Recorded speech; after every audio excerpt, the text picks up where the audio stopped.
to our channel, and today I'm going to restore this 1996 Seadoo XP. Hey, this Seadoo has the X4 hull, and it's one of the greatest in the world. How's it going, everyone?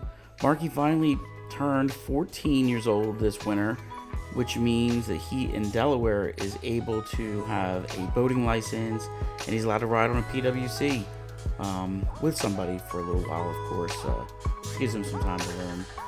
But yeah, at his mom's house, he lives on a marina where they have a bunch of these X4 Seadoo hulls, which are regarded as some of the greatest of all time, especially in the two-stroke community.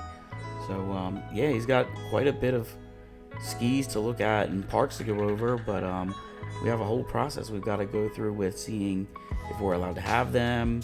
Are they abandoned? Are they salvage? How does that work? So we have a lot of questions we need to ask, and I'm sure we'll be posting all of the updates that we got on the channel.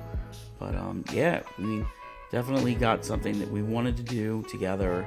We wanted him to start getting acclimated with making YouTube videos. It's something he wants to do, and then of course, why not at the same time make a family project out of it where we can have some fun along the way. And hey, if we can get some of these fixed up, maybe we'll have some fun on the water and have some more content for everyone to watch and enjoy. So yeah, he's definitely got quite a few skis here to look at for parts. Some of the more rarer ones too.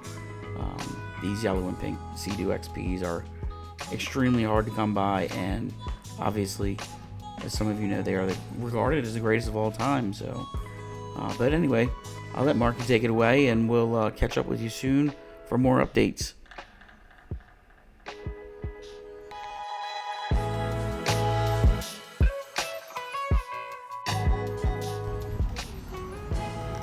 Like and subscribe, and stay tuned for part 2 of us restoring this Seadoo XP.